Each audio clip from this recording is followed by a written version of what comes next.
प्यारी बहनों, क्या आप भी चाहते हैं कि आपके पास हो एक सरकारी नौकरी और अपना हो कमाने का एक जरिया, एक रुतबा हो समाज में, एक आपकी इज्जत हो, नाम हो, और सबसे बड़ी बात, आपने जो पढ़ाई की है वो आपकी मेहनत बर्बाद ना जाए, बेकार ना जाए, सबका सदुपयोग हो।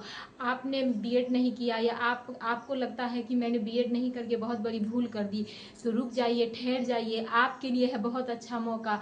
अब आप नहीं रहेंगी बेरोजगार, आपके लिए सरकार लेके आई है बहुत ही सुनहरा अवसर।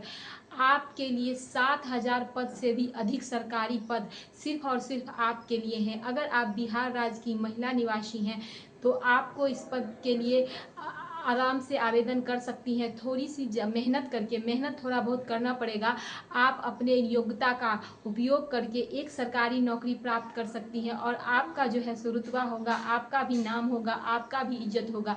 तो आप जो है सो कैसे इस पद पे जान जाइएगा, किस तरह से आवेदन करिएगा, तो आइए कुछ ऑफिशियल जानकारी प्राप्त कर लेते हैं। सिस्टर, तो अभी हम बात कर लेते हैं कि इसके ऑफिशियल नोटिफिकेशन का कि कैसे क्या है। तो ये बहाली जो है, रिक्तियाँ जो है वो BSEB के द्वारा जो है सो निकाली गई है और इसका कुल पदों की संख्या जो है BSEB नहीं, सॉरी, BSSC के द्वारा निकाली गई है और इसके कुल पदों की संख्या जो है प्यारी बहनों वो है 23,175 पद। 23,175 पद की कुल बहाली है और आवेदन प्रारंभ करने की तिथि आप बिल्कुल मत भूलेंगे 15 अक्टूबर 2025 से, और अंतिम तिथि जो है 27 नवंबर 2025 को।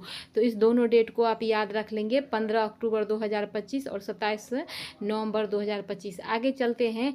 तो बिहार सरकार ने, ये बहुत बड़ी बात है हमारे लिए कि बिहार सरकार ने 35% पद पर महिलाओं को आरक्षण दे दिया है, महिलाओं को।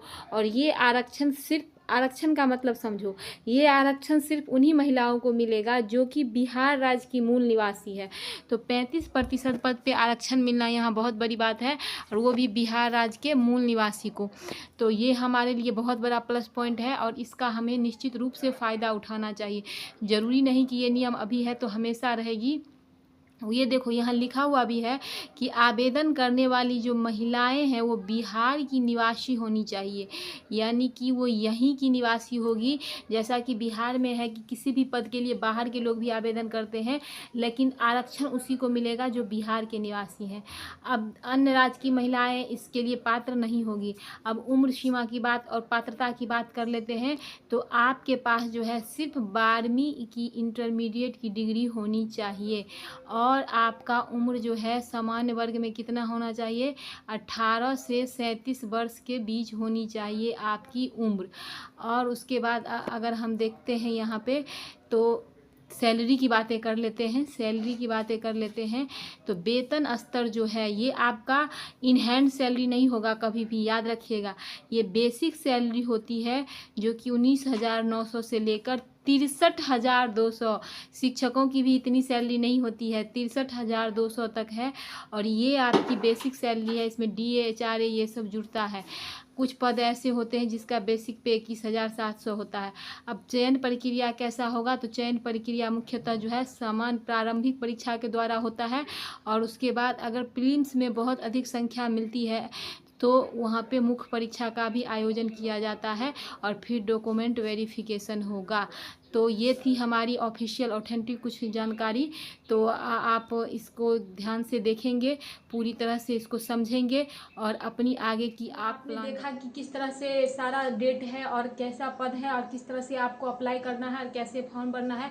तो आप बिल्कुल भी इस चांस को मिस नहीं करेंगी। आप आज से तैयारी में जुट जाएंगी और इसके तैयारी से रिगार्डिंग आपको किसी भी तरह की मदद की ज़रूरत होगी तो मैं उसके लिए हूँ। आप मुझसे कांटेक्ट करेंगी, मेरे इस चैनल पे जाएंगी और आपको किस तरह की प्रॉब्लम हो रही है, किस तरह की समस्याओं का सामना करना पड़ रहा है, आप सारा मुझसे शेयर करेंगी। मैं भी बिहार दरभंगा से हूँ और मैं भी एक सरकारी पद पर कार्यरत हूँ और मुझे अच्छे से पता है कि एक महिला के लिए सरकारी पद का होना कितना आवश्यक है। तो चलते हैं, अगले वीडियो में फिर मिलते हैं।